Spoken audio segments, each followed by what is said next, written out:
Bonjour à tous, bienvenue sur Canal 22 dans l'émission du débat à l'heure du bilan en Algérie. Focus sur l'année qui vient d'être écoulée. On consacre cette édition à une rétrospective des événements qui se sont déroulés en 2022. Au programme les libertés en Algérie, les détenus d'opinion, le Irak, la conjoncture économique du pays, mais également la défense et la sécurité. Pour en parler, nous sommes avec Farid DMS Débat, fondateur du mouvement citoyen pour l'Algérie, et Tchek Bouchiki avec nous depuis Oran, professeur à l'université d'Oran et auteur et docteur en histoire. Farid DMS Débat, en ce qui concerne les libertés dans le pays, on a vu la fermeture de plusieurs médias, des contestataires obligés de s'exiler ailleurs.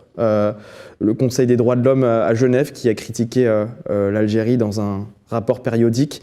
Dans le domaine des libertés, qu'est-ce que vous retenez de 2022 au final ?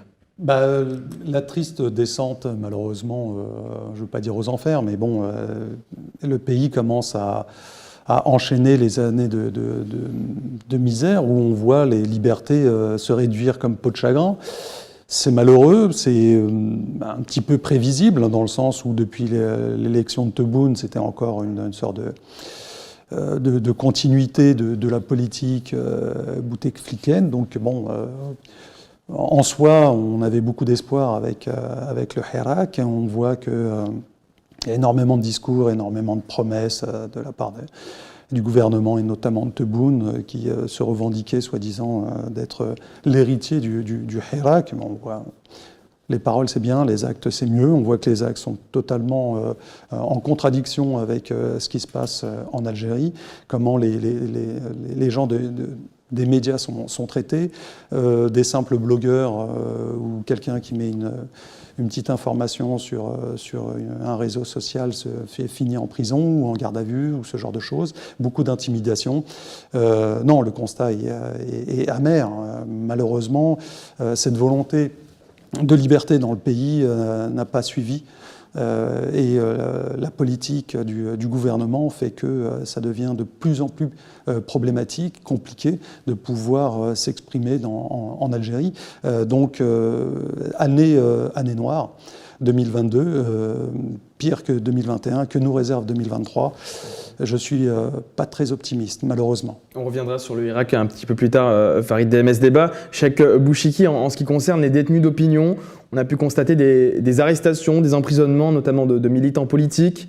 Justement, sur ce point-là, Hakim Haddad, un militant politique, s'est exprimé en février 2022. Il disait, je cite, « Aujourd'hui, la situation des droits de la personne, des libertés civiques et des droits démocratiques est pire en Algérie et de loin par rapport à février 2019. » Est-ce que vous êtes d'accord avec lui ?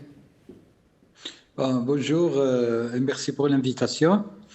Je suppose que il faut, autant qu'historien de formation que je suis dans l'obligation de faire la liaison entre le 2022 et au moins 2019-2022, parce que c'est la même conjoncture ou presque.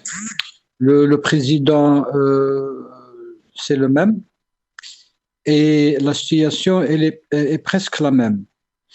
Ceci dit, que faire un regard sur la situation de l'Algérie, comme ça, dans l'abstrait, comme un point dans l'espace, c'est pas juste, d'après mon avis, ni avec n'importe quel pays en tous les cas, parce qu'il y a l'Algérie, il y a la sous-région, la région et le monde. Et je suppose que 2019, l'arrivée de l'Hirak, février 2019, et le point commun à l'époque était la candidature de Abdelaziz Bouteflika, rahimahullah. Après la démission du président, on a remarqué plusieurs divergences, des différences entre les opinions, etc. Et la vacance de la présidence. C'était quelque chose de terrible pour nous. Au moins pour nous, nous avons vécu en 1992, le 11 janvier, lorsque Chadli Ben Jdid, rahimahullah, a démissionné. Et nous avons bien sûr toujours l'image la décennie sanglante, après la vacance de la présidence, qui était une cause entre, bien sûr, plusieurs autres causes. L'arrivée de M. Abdelmajid Tebboune en 12-12, pour moi, elle était pour la première fois sans fraude, c'est-à-dire à travers la volonté politique. Peut-être qu'il avait ici et là des problèmes, mais on n'a pas constaté que. Mais comme j'ai déjà dit à l'époque, c'est la première élection qui était correcte, mais dans une conjoncture exceptionnelle. Exceptionnelle parce que le Hirak était très fort et le boycott était clair. Donc, ceci dit, après 2-3 mois de l'élection de M. le Président, l'arrivée de l'épidémie, qui n'était pas algérienne, elle était mondialement connue et reconnue, et les États-Unis de l'Amérique ont souffert, la France, tout le monde. Et bien sûr, la guerre, l'Ukraine, l'américo-russe en Ukraine, et dans ce climat qui est vraiment difficile, qui était vraiment profondément difficile pour les États-Unis de l'Amérique, pour l'Union européenne, pour le Japon. Et vous êtes mieux placé que moi pour dire la situation en France, pour décrire la situation en France. Et Monsieur le Président de la République française a dit haut et fort au peuple français, oubliez le confort. Cheikh Bouchiki, au-delà de ces sujets-là, quand on prend uniquement les libertés en Algérie, les droits démocratiques, quand vous prenez 2022 et 2019, est-ce qu'il y a une comparaison? Est-ce qu'il y a une différence? Est-ce qu'on est dans une situation pire qu'en 2019? D'accord.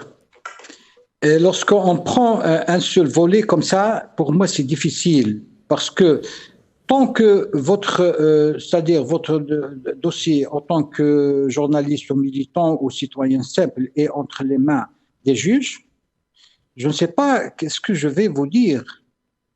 C'est difficile pour nous de dire quelque chose tant que la situation est entre le judiciaire, c'est-à-dire au niveau du judiciaire. La chose est très claire. Il n'y a pas pire que le sang.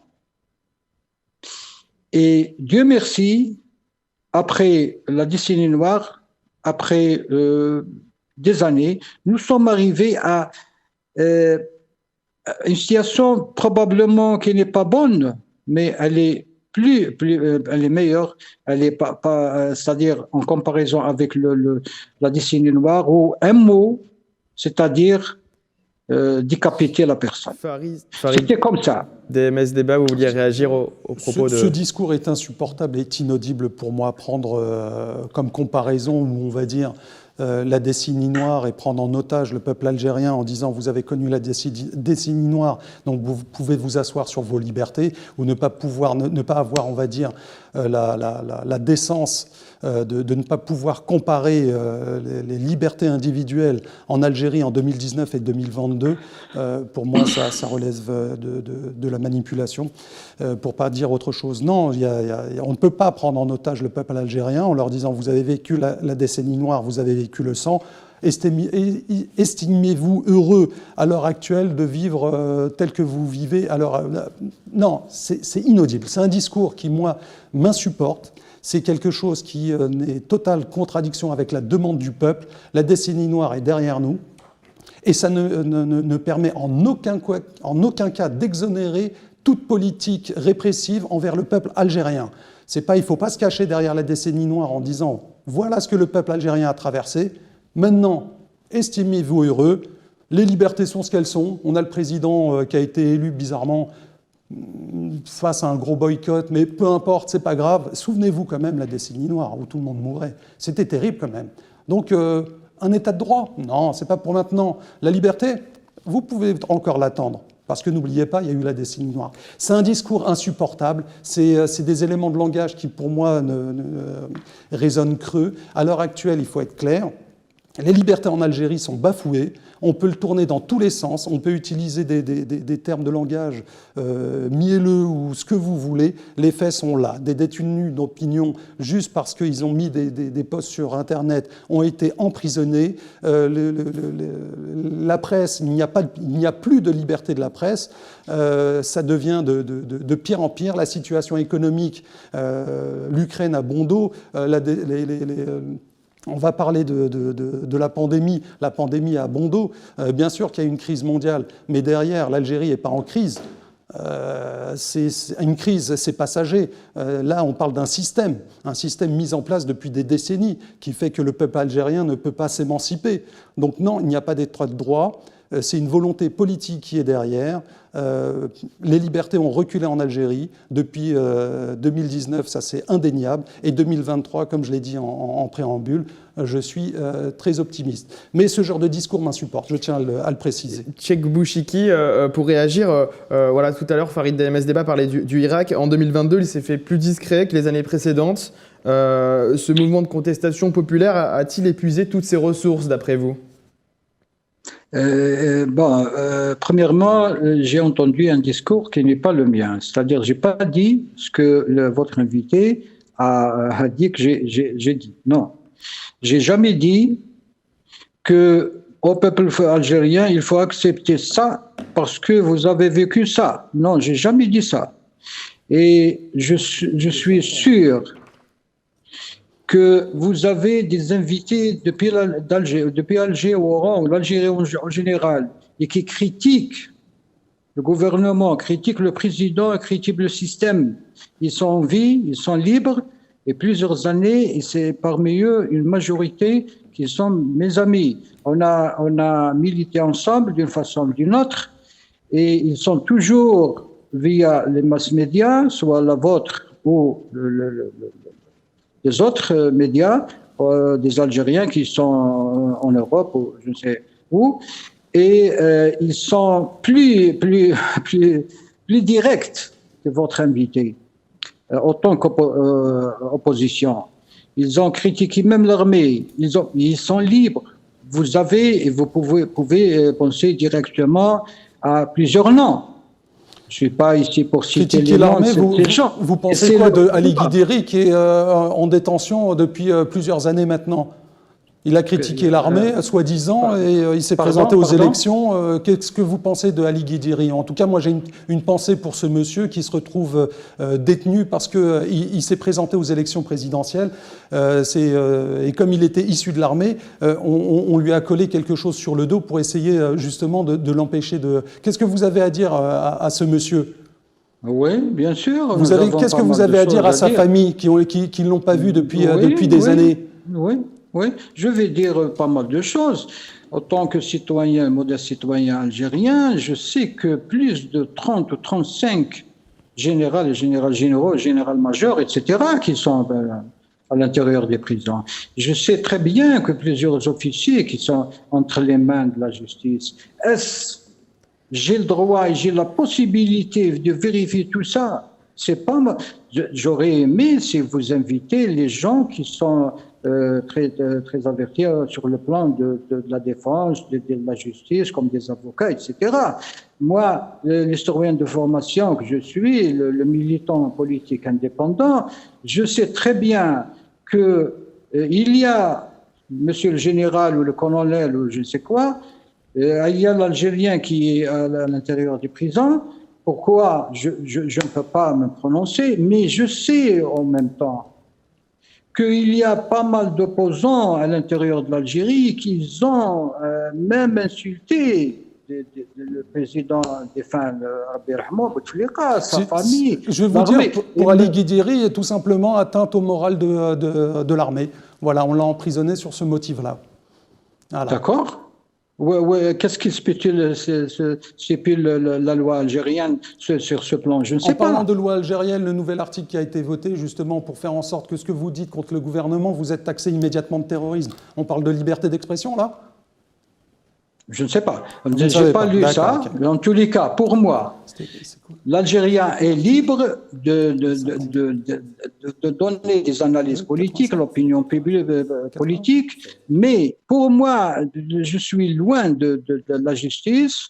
Je ne sais pas exactement qu'est-ce qu'il y a dedans, les dossiers de ces gens. Oui. Mais question de principe, je suis pour la liberté, la liberté politique. Cheikh Bouchiki, vous parliez de l'article 87 bis. Qu'est-ce que vous pensez de cet article qui stipule que tout opposant ou opinion politique qui aspire à changer le système est considéré comme terroriste? Qu'est-ce que vous pensez de cet article 87 bis?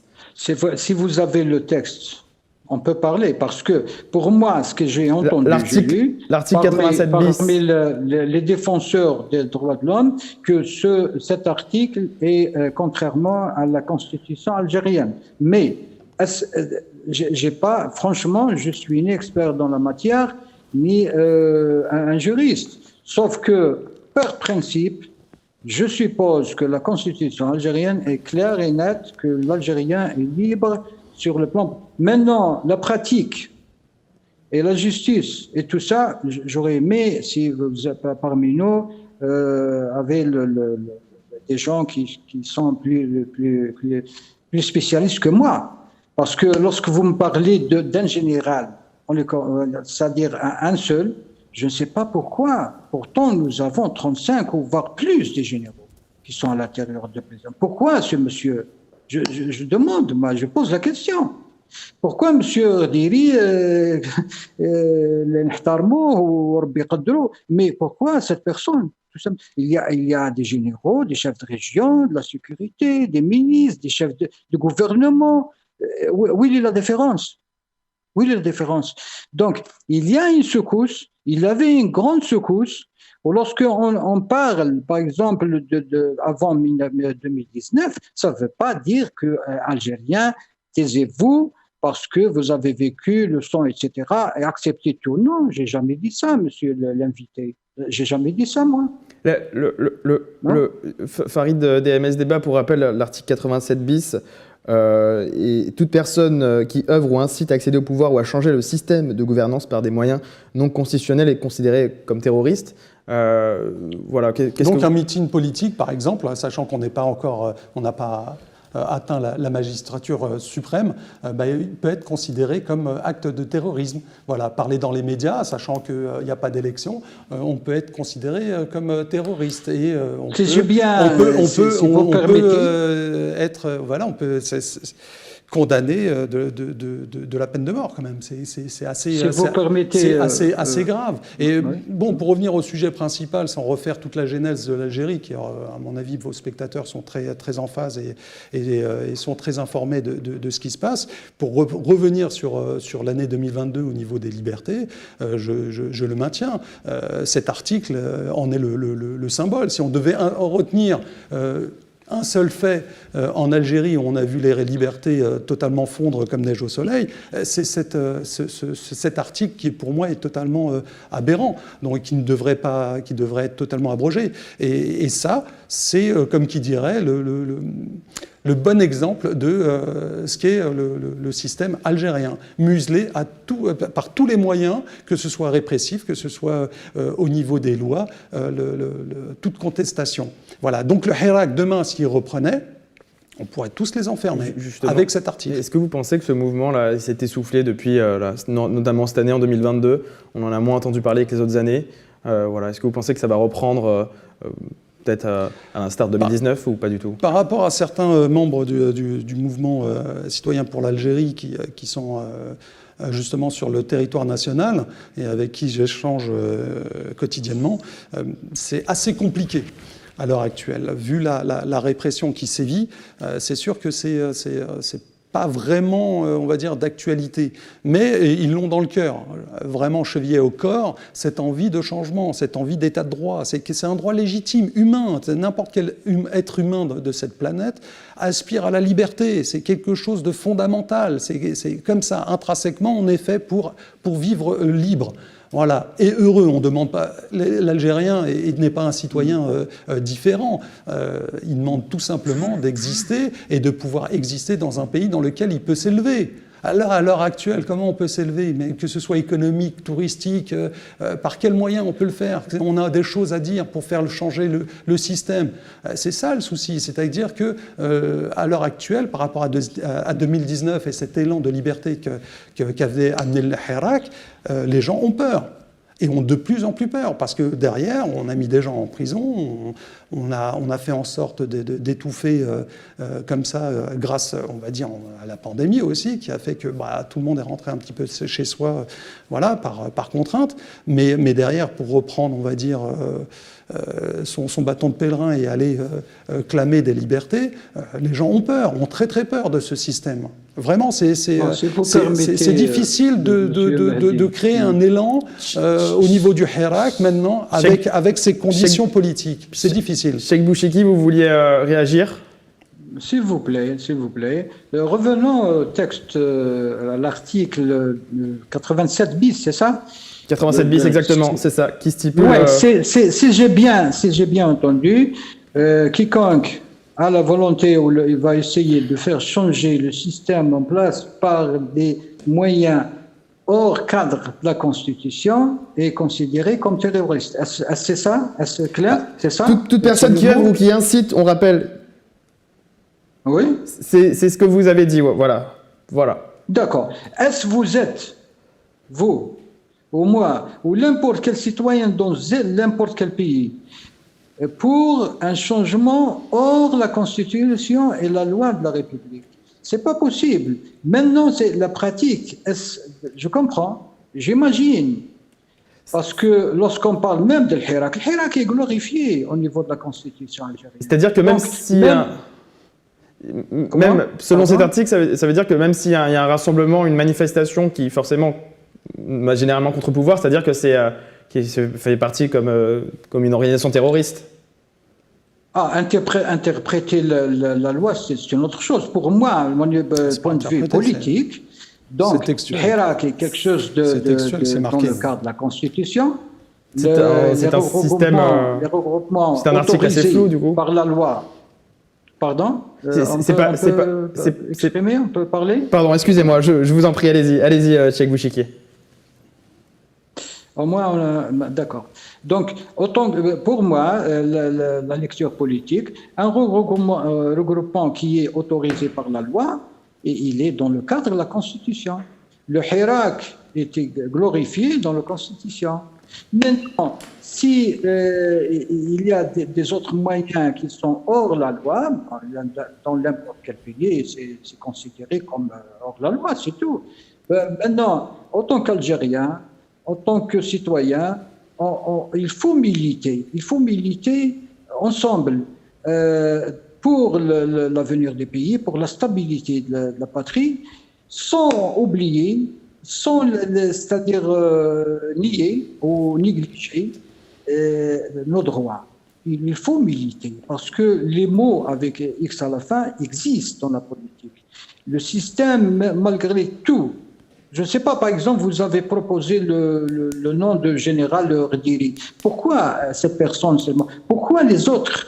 Il y a des officiers qui sont à la prison. Il y a des journalistes que vous avez bien sûr invités, sans doute, comme les autres gens, qui sont des opposants purs et durs. Ils sont libres. Je ne sais pas où il est le problème exact. Je suppose que les gens, les avocats, etc., les gens qui sont plus avertis sur le plan des droits de l'homme, ils ont certainement des réponses. Pour moi, sur le plan c'est-à-dire des lois, les lois sont claires. On ne peut pas militer hors le cadre juridique. En France, si vous allez violer la Constitution, vous serez, je suppose, la même chose. La même chose. Voilà.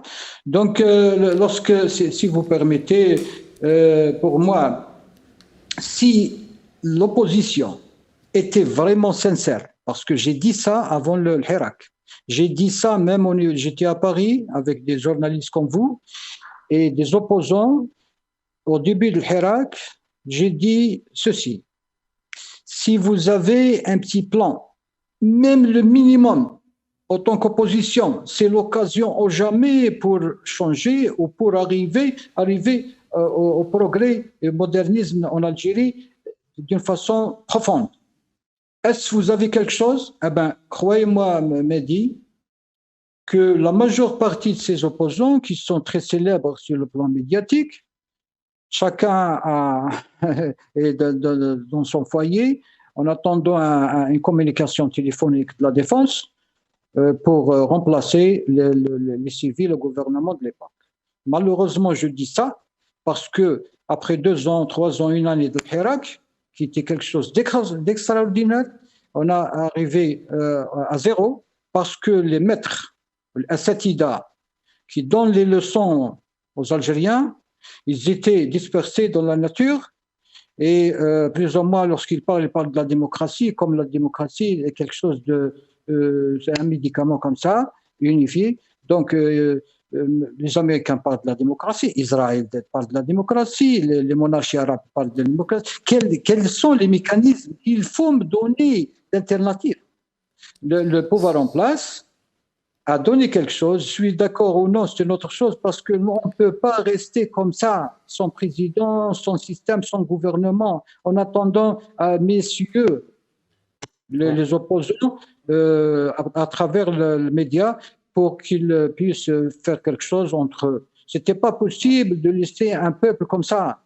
Vous savez, Mehdi, lorsque je suis vraiment profondément touché, lorsque j'entends des maîtres de l'opposition en Algérie parler, on ne peut pas désigner, les nommer une direction ou un chef ou un candidat parce qu'on a peur qu'il sera acheté, corrompu. C'est quelque chose de terrible de faire passer ces idées. C'est incroyable cette analyse, je me permets de vous couper, c'est incroyable cette analyse de dire voilà l'opposition, on a peur qu'il soit acheté. Par contre, ça dérange personne de savoir que celui qui est au gouvernement lui achète. C'est-à-dire qu'on est toujours, le drame du Hirak, ça je vous rejoins peut-être là-dessus, c'est un petit peu ce qu'on a pu voir ici en France avec les Gilets jaunes, c'est-à-dire que le leadership n'a pas pu émerger de la masse. Et c'est aussi alimenté par une certaine volonté politique de dire et d'insuffler un petit peu comme ça, de façon très pernicieuse, le fait que surtout ne vous faites pas représenter, parce que celui qui va vous représenter, ça sera un loup parmi les loups. Donc, conclusion des courses, qu'est-ce qui se passe? Les loups qui étaient là et qui ont mis le pays à genoux sont restés en place. Et on a dit, autant donner le pays, autant laisser le pays aux mains des loups qu'on connaît. Parce que c'est vrai qu'il y a toujours cette façon assez suspicieuse de voir émerger de nulle part, entre guillemets, l'opposition, qui, elle, dès qu'elle arrive et qu'elle propose, qu'elle est force de proposition, elle est suspectée. Ah, ils vont être achetés, Ah oui, mais celui qui est au pouvoir, là, qui a rincé l'Algérie, qui a bouffé, qui a ruiné le peuple, lui, ça ne te dérange pas qu'il soit là et que ce soit un gros corrompu. Oui, parce qu'on le connaît. Il n'y a pas de souci. C'est ça le drame. C'est ça le drame. C'est-à-dire que vous n'avez pas voulu, et ça a été une volonté politique, gouvernementale, pour ceux qui, on peut même parler de l'état-major, si vous voulez, de torpiller le Hirak pour ne pas laisser des volontés émerger, des volontés du peuple. Vous permettez, non, vous avez assez parlé, je pense. Vous avez déroulé votre propos. Laissez-moi finir avant de me couper. Je vais juste finir par rapport à ça, au niveau des mouvements contestataires qui étaient présents, qui sont toujours présents du Hirak, qui soient sur le territoire national ou à l'étranger. Il y a énormément de forces vives, détrompez-vous, des gens honnêtes et des gens intègres qui ont la volonté de faire en sorte que le pays devienne un état de droit qui comptera dans la Méditerranée, qui comptera en Afrique et au-delà de ça, qui rayonnera dans le monde. La seule différence, c'est que les gens au pouvoir à l'heure actuelle et des gens qui ont le discours que vous avez ne permettent pas justement à cette frange de la population d'être force de proposition, parce qu'on arrive derrière toujours avec l'esprit mesquin de les salir, avant même qu'ils aient proposé quoi que ce soit. Vous avez été exactement, vous l'avez bien dit, vous avez été ce que pensent en règle générale la plupart des gens. À partir du moment où il y a un nouveau qui arrive, il sera taxé de futur corrompu, en tout cas. Voilà, mais ça ne vous dérange pas que les corrompus au pouvoir qui ont ruiné l'Algérie depuis 62 soient toujours aux manettes. Ça, non, ça ne vous dérange pas. Cheikh Bouchiki, C'est dramatique, c'est dramatique, c'est malheureux. Et c'est ça le drame du Hirak. Pour revenir par rapport au Hirak, le fait qu'il ne peut pas, à l'heure actuelle, renaître après ces 2 années de pandémie, c'est parce qu'on a ce genre de discours parmi la population. Je ne dis pas que c'est un discours majoritaire, mais je dis que c'est un discours qui, justement, a ruiné les forces vives de sortir, d'émerger et de pouvoir de remettre sur les rails ce grand pays qu'est l'Algérie. C'est dramatique et voilà, j'ai pas d'autres mots par rapport à ça. Cheikh Bouchiki, vous vouliez réagir sur la corruption en Algérie? S'il vous plaît, d'accord. En tous les cas, j'ai retenu 2 petits points. Le premier, on parle des militants. Lorsqu'on milite, n'importe où dans ce monde, il faut toujours une feuille de route et quelqu'un ou plusieurs, un groupe, c'est-à-dire un groupe de gens qui représentent cette opposition et pour faire du peuple, pour faire de la confiance ou rendre la confiance au peuple. Que, comme votre invité a si bien dit, que nous avons dans ce peuple des gens extraordinaires, des nobles, etc., etc. Nous sommes un peuple comme tous les peuples. Arriver après tant d'années et dire que nous avons peur que notre candidat sera corrompu, c'est grave. Quoi que ce soit. Je vous arrête sur une chose, les Algériens ne sont pas un peuple comme les autres. Laissez-moi parler. Non, je vais vous dire, les Algériens ne sont pas un peuple. Vous savez, les Algériens, vous êtes pas ce n'est pas un peuple comme les autres. Je vais vous dire pourquoi. Je vais vous dire pourquoi. Non. Je vais vous dire pourquoi les Algériens ne sont pas un peuple comme les autres. Parce qu'il a prouvé au monde entier qu'il a mené une révolution sans verser une goutte de sang. Voilà pourquoi c'est un peuple extraordinaire. Cheikh Bouchiki, et ça, on a plutôt tendance à l'oublier malheureusement. Vous pouvez continuer, Cheikh Bouchiki, après cette intervention de Farid DMS Débat. Malheureusement, vous voyez que même qui sont hors le pouvoir, ils exercent la dictature médiatique. Mais peu importe. Oh, c'est n'importe quoi. C'est un débat. Vous ne savez pas faire un débat, c'est un dialogue, une conversation. On parle. Mais laissez-moi parler. Laissez-moi continuer. Non, je ne vous permets pas d'utiliser le terme dictature avec moi. Ça ne marche pas, ces éléments de langage. Non, vous avez utilisé des mots plus graves que ça envers ma personne. On est dans un débat, monsieur. Vous avez votre point de vue, j'ai le mien. On échange en bonne intelligence. Mais moi, je ne vous ai pas qualifié de corrompu ou de je ne sais quoi. Vous avez dit que tant qu'il y a des gens comme vous, le pouvoir en place, etc. Regardez la vidéo, regardez le replay, vous allez voir que je n'ai pas dit ça. Maintenant, ce que je dis et ce que vous comprenez, ce sont 2 choses différentes. Donc, désolé si vous n'avez pas compris mes mots. Cheikh Bouchiki, d'accord, j'accepte. Il n'y a aucun problème. Nous sommes des concitoyens, nous sommes des frères, il n'y a aucun problème. Donc, parce que notre objectif, c'est l'Algérie, et c'est le progrès de ce peuple. Bon, pour moi, le deuxième point, c'est de dire que puisque le gouvernement, le système en place est comme ça, et vous allez, en tant que, c'est-à-dire moi, j'accepte ce pouvoir malgré qu'il est comme. Qui vous a dit ça? J'étais toujours un militant indépendant, et vous savez, monsieur, j'étais le seul, peut-être, d'après mes connaissances, qui a envoyé des lettres à M. Bouteflika lorsqu'il était en forme, il était partout, il avait le premier, c'est-à-dire mandat, le deuxième mandat. J'ai envoyé, la lettre est ouverte, elle est sur les réseaux sociaux, mon Facebook, etc. J'ai dit ceci. Et pour le pouvoir en place à l'époque était plus grave que tous les discours de l'opposition. Samahni. La chose pour moi était non pas parce que nous avons des problèmes de la culture, l'enseignement, la santé, le nœud de problème algérien, c'est en principe veillant les élections. Et ces élections qui étaient tout le temps sous la pression de la fraude. Même lorsque M. Bouteflika a fait des choses extraordinaires, mais tant qu'il n'était pas élu par le peuple démocratiquement, pour moi, c'était aberrant, comme vous avez bien dit. La chose la plus importante et le nœud de problème en Algérie, c'est le respect mutuel entre nous qui est dans l'obligation qui sera passée par les élections. C'est pour ça que j'ai dit le 12-12. Moi, je suis sûr et certain, d'après mes remarques, qu'il n'avait pas la volonté politique pour la fraude. Peut-être que les candidats, il n'avait pas de l'opposition. Peut-être. Mais la conjoncture était exceptionnelle parce qu'il avait le boycott.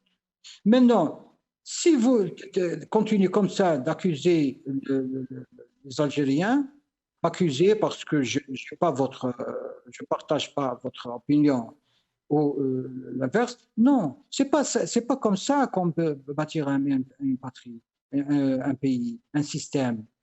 La chose pour moi était vraiment aberrante lorsque des opposants parlent que c'est pas possible de présenter des candidats parce qu'on a peur qu'ils seront corrompus ou achetés, etc. C'est grave ça, c'est très très grave. Parce que nous ne sommes pas le seul pays du monde qui a mené des résistances ou quoi que ce soit pour avoir...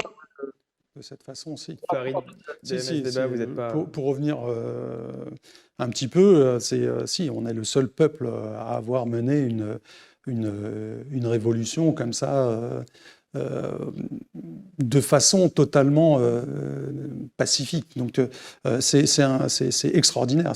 D'ailleurs, ça a été une leçon pour le monde. Il faut revenir aussi en termes de politique internationale, de voir que le Hirak arrive à peu près après les Gilets jaunes. On voit les Gilets jaunes dans quelles conditions de casse ça se passe, et c'est le chaos, l'anarchie totale, et on voit ce qui se passe en Algérie, où la mobilisation est sans commune mesure beaucoup plus importante, et il n'y a pas de casse, il n'y a pas de... Voilà, il n'y a pas cette volonté vindicative d'aller et de tout brûler. Non, c'était une volonté de liberté, quelque chose, comme je le disais tout à l'heure, qui est propre à chaque être humain. On ne peut pas se permettre, et on ne peut plus accepter dans un monde mondialisé, on va dire, ouvert sur le reste du monde, de rester enfermé sur un système politique à bout de souffle, je dirais même désuet. C'est ça le souci. Et on est, comme qui dirait, on a au pouvoir des rescapés d'une politique post-62 qui a mené l'Algérie là où elle est. C'est terrible de croire en l'illusion d'un avenir meilleur, avec les mêmes charognards qui nous ont mis dans la situation catastrophique dans laquelle on est. C'est pas possible, c'est pas possible.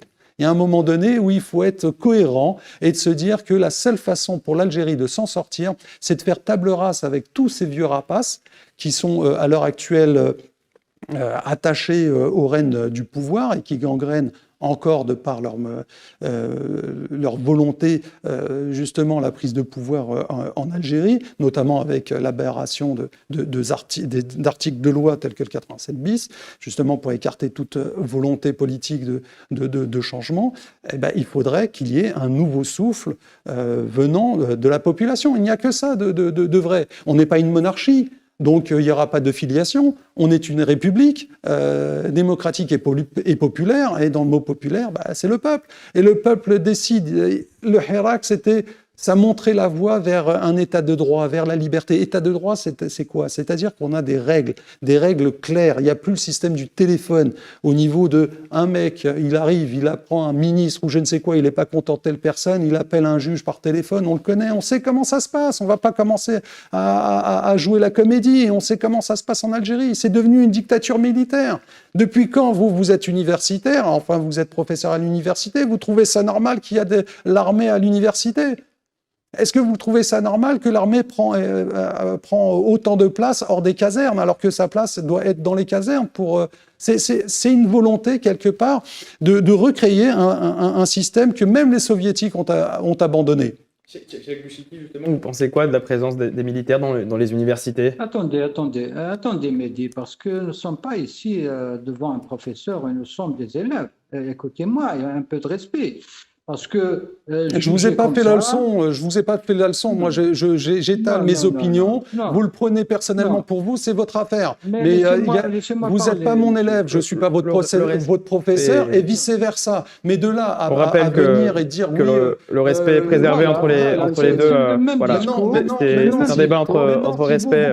Maintenant, si vous croyez que je vous fais la leçon, c'est pas de ma faute. Si vous ne comprenez pas les mots qui sortent de ma bouche, c'est pas de ma faute non plus. Ne le prenez pas pour vous. Ce que je dis, c'est de la politique algérienne. Jusqu'à preuve de contraire, vous n'êtes pas tributaire de ce qui se passe en Algérie, on va dire. Vous n'êtes pas responsable de ce qui, en tout cas, par rapport à la présente. Mais à quel moment, professeur, je vous ai dit que vous étiez comptable de telle et telle situation? À quel moment j'ai dit ça? Il faut pas non plus tomber dans la paranoïa. Je veux rester gentil, mais là, le déroulé de ma discussion, ça concernait la politique algérienne. Cheikh Bouchiki. Mais s'il vous plaît, c'est pas comme ça quand... Merci Farid MS Débat. Je rappelle que vous êtes fondateur du mouvement citoyen pour l'Algérie. Ce sera la fin de ce débat. Merci également Cheikh Bouchiki pour votre participation à ce débat. Je rappelle que vous êtes professeur à l'université d'Oran, auteur et docteur en histoire. C'est la fin de cette émission. Merci de l'avoir suivi. Rendez-vous très vite pour un nouveau sujet. Merci de votre fidélité. Restez avec nous sur Canal 22.